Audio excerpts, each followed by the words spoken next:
Hello everybody, what is up? Hope you're having a wonderful day, and if you aren't, I hope this video changes that. My name is Shakes. Sorry if I sound a little bit weird, it is because I'm sick, but seeing as I only have 2,000 subscribers, you probably haven't heard me before, so my normal voice isn't any cooler than this. You aren't missing out on much. Anyway, today I'm going to be showing you guys how to b-hop in CSGO. B-hopping has been in CSGO games. I mean, Counter-Strike games, CSGO, there's only one CSGO game. B-hopping has been in the Counter-Strike series since its very first game. It's been in the majority of Source games, so it's just a very intriguing mechanic that you can do in this game to make you go faster, and it looks cool, and all that stuff. However, keep in mind, to become a good CSGO player, you don't have to be a good b-hopper. The majority of CSGO pros aren't even that really good at b-hopping, because as cool as it is, as fast as it can make you go, and as cool clips as you can get, it's just not a very consistent skill, even if you were really, really good at it, so just keep that in mind. It's not an absolute necessity if you want to get good at CSGO. With that in mind though, understanding how to b-hop will also give you a pretty good understanding of the air mechanics of CSGO, because, you know, in Source, the game just feels way different. The mechanics and the way that, you know, the engine is set up, just way different from most games. So if you're good at b-hopping, you're going to have a pretty good understanding of the engine, and that's just going to help you with various other things, like the way how the physics and the movement and other things work in CSGO, which will just help you have a better understanding of the game and make you master the game a little bit faster. Anyway, now I'm going to jump into a private game so we can begin our lesson. And a big thank you to iUpload for today's video suggestion. If you want your video suggestion to get in the video, then just leave one in the comments. I make my content based on whatever you guys want, because you guys are obviously my subscribers, so you gotta kind of make it for you guys. And yeah, sorry for it being 7 months since you commented. I kind of forgot about it. Hope you haven't died yet, and if you haven't, today I'm going to make your video, so yeah. Alright, so now we are in our own custom game. It's at the same tick rate as a normal matchmaking server, so it's no different from what you'd actually play in if you're playing in a normal comp game or something. If you're playing at Face It or one of those other servers, it's 128 ticks, so it should be a little bit easier even. So, yeah, this is going to be as realistic as it's going to get practically, because the server is pretty much set up the exact same, so you won't see any advantage here versus in a normal match, so just keep that in mind. So the first thing you're going to want to know is what air strafing is, and, you know, the mechanics of it, because that's very important in this game and in practically all Source games. So if you already know what air strafing is, I'll have a little disclaimer at the bottom so you can skip to after we go over that. So first things first, if you don't know what air strafing is, you know, obviously there's WASD, those are the movement controls. W is forward, A is left, S is back, and D is right. So in the air, well, when you're normally moving, you're going to want to click W, right? But when you're in the air, if you click W, it's actually going to slow you down. So you're not going to want to do that. You're not going to want to click W or S in the air, because that just slows you down. That's one of the mechanics of the Source engine, and the engine that CSGO is on. The only controls of the movement part that you're going to want to use in the air is A and D, which is your left and right. So in terms of your movement in the air, when you're in the air, you're never going to want to click forward or backwards. Those are entirely pointless. You're only going to want to click A and D. But you're not going to exclusively click that, because also what is very important is your mouse movement. You should move your mouse aim to wherever you want to move. So if I want to go over here, then I'm going to go left, and I'm also going to hold down A. If I want to go to the right, I hold down the right as I'm turning to the right, so it makes me turn there. You can also switch this up as you're moving. Here I'm holding D and then A, D and then A, and then you're always going to want to kind of move your aim as you're moving your left and right. So if I'm aiming right, I want to go right, and if I'm aiming left, I want to go left. It's kind of hard to explain, but you're just going to want to think of it as you always want to move left with your left and right while you're aiming right. So just keep that in mind. And in the same jump, you can go from left to right, or that was right to left. You can go from left to right and right to left. It works. It's kind of weird.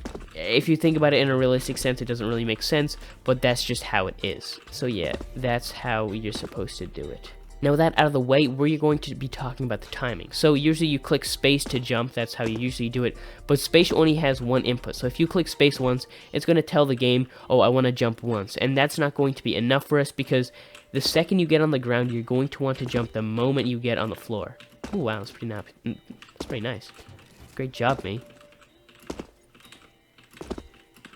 Making a tutorial on how to do something, and I'm not actually terrible at it. What a genius. And while space is useful for, you know, just normally playing, you know, you get up here, it's perfect, it works for whatever you actually want to use it, but for specifically b-hopping, you want to jump the moment, the very tick that you get on the ground. So you want to be up in the air as soon as you tap on the ground, because that's going to yield you the best speed, because the longer you're on the ground, the slower you go.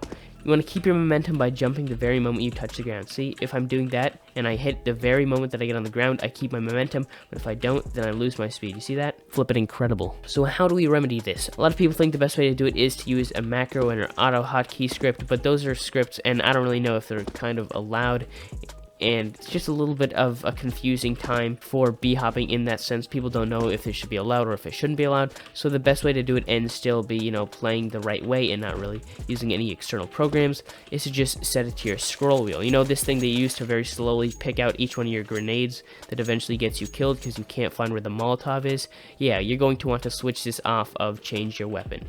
Colonel, for most chickens massacred. I don't know how those two things are related, but okay. Anyway, when you're using the scroll wheel, the more you scroll it, you're putting in a million inputs at a time because it's trying to get through all your weapons because you're just scrolling. So every little, you know, little bump in your scroll wheel, that is an input. So if you keep spamming that, if you scroll it really fast, then you're putting in a lot of inputs, and that's exactly what you want. So the second you drop on the ground, it has a million inputs to go through, so it times itself perfectly because, you know, the second you get on the ground, it's going to go to the nearest input, and that's going to make you jump as fast as possible. So the way we switch that is we go into our settings menu, and we go into keyboard and mouse, we go to our movement keys, we look at jump, we change it from space, and we make it scroll wheel down, or we can make it scroll wheel up. It doesn't really matter. I think scrolling down is a little bit easier. I don't know why. It's a personal preference. If you like scrolling up, if you really hate scrolling down, if you think scrolling down should be excavated and nobody should ever scroll down, then make it scroll up. But, you know, it's just personal preference. And now, once you tab back into the game, you're going to realize that space does not make you jump anymore. You're going to have to use the scroll wheel now to jump. It's going to be a little bit weird because you're just not used to it. You're going to get used to it, and also you're not going to be able to change your weapons with scroll wheel. Most, you know, higher level players don't think it's a good idea to scroll wheel for changing weapons in the first place. It's not as accurate. You're going to have to scroll through a bunch of things. So you could just get used to, you know, using the numbers a little bit early because that's the best way to do it, I think. And yeah, now you should have a little bit of an easier time getting the timing off. It's still not perfect. It's still, you're going to have to put in a little bit of work to get used to, you know, being able to time it perfectly. Try to only start scrolling down as you're going, you know, down, you know, as you're falling, because then you're going to be able to hit it easier. Because if you're scrolling while you're all the way up, then, you know, you're going to have to be, you know, picking up your finger and then going to the top of the scroll bar, pulling it back, and you're going to have to keep doing that. So just be mindful of when you are scrolling and when you aren't scrolling so you can time it properly. It's a little bit confusing, but if you just think about it a little bit, it's not that confusing. Just make sure you're scrolling down as you're coming close to the ground. Anyway, now that you understand the basics, a way to get better at your actual movement, your air strafing part of it, is to turn on offline game scripts. So this is actually from the console. You put these commands into your console and you have infinite bunny hopping. It's pretty nice, it's pretty fluid to do it. So I'm going to put the command into my console, and if you don't know how to get to console, you go to escape, go to settings, make sure you're at keyboard game, go to game controls, then go to enable developer console, click yes, then click the tilde key, which is just under your escape key and it's over your tab key. Click that button and then put in the text I have in the description. You just put that in, you click enter, and now whenever you click your spacebar, you can jump indefinitely. Now this doesn't help you practice the timing part of b-hopping, but it does help you with the movement. So as you see, you're going to want to go left and right-ish so you contain your movement. So as I said before, this is how you air strafe. You hold wherever you're looking, kind of. And the reason for this is, as you're flying through the air, you're going to want to keep your speed. So if you're just not holding down anything, then you're going to be losing your speed because you're not aiming anywhere, and the game has no inputs, so it has no reason to keep you at a fast speed. If you're looking somewhere and you're aiming somewhere and you're holding down a movement button, then you're going to keep your speed. So you're going to want to just keep doing that, and then you're going to, as you can see, I'm speeding up. And yeah, that command also makes it so you have uncapped speed. This, you can actually do this even if you were a god and you could hit perfect b-hops. You can't go this fast because it has a cap on the limit, but here you can see that I'm holding left and right and it's keeping my speed, and that's very, very nice. Now overall, you don't have to go that fast. It's not really that useful to go that fast because you're never actually going to be able to do that in game, because it does have a cap, but the cap still makes you go faster than you normally would if you're just walking like this. So just use this script to practice your movement in the air, just so you can see how you can keep your speed. And if you start to speed up like this, then you're going to see that you are indeed, you know, your technique of, you know, how you air strafe is indeed effective. If you're just doing this, you're not going to gain any speed. As you can see, it doesn't work. I'm holding down W and it's not making me go any faster, even though I'm hitting perfect b-hops. If I'm not holding W, I am not really losing speed, but I'm not gaining any speed, so, you know, it's also bad. So that's why air strafing is the best way to do it, and it just keeps your speed and you go faster and faster. and eventually you're going to be just absolutely flying. And overall, it's pretty fun practice, I would say, but you can't do this in a normal game. You can't just turn on this script, and you can't just fly across the map in a normal game. There is no infinite B-hop script in a normal game, so you're going to have to learn the timing. That's probably the hardest part, because you can get down the strafing, you can get down your understanding of the game mechanics of how air strafing works, but the timing is always going to be pretty hard. So yeah, that's probably something you should practice a little bit more. And once you're done with your auto bunny hopping and you want to just get back to normal so you can practice the timing, or you can do something else, or you can go make a sandwich or something, just Loudfoot? What? And once you're done with that, just open up the tilde key. It's under ask. If you forgot by now, you should work on your memory, do a few memory tests online. I don't really know. Your problem, not mine.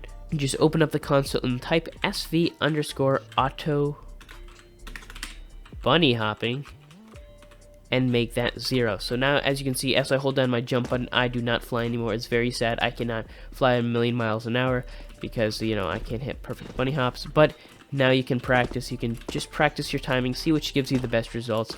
And yeah, that is pretty much how you do it. You don't have to be a god at bunny hopping. You don't have to be able to hit 10 in a row to be considered good at bunny hopping. You just need your technique and understanding of it down. And yeah, that should be enough. And throughout this video, even if you aren't good at bunny hopping, you understand a little bit more about the source engine, so that's going to help you in various other things in CSGO. So, you know, if you still suck after all of that, there's that consolation. Anyway, thank you guys all so much for watching. It means a lot that you checked out my video. I hope you have a wonderful day, my friends. It means so much that you came here today. Like the video if you enjoyed it. Comment if you have any suggestions. And subscribe if you like me. Or if you don't, I don't discriminate. I love everyone.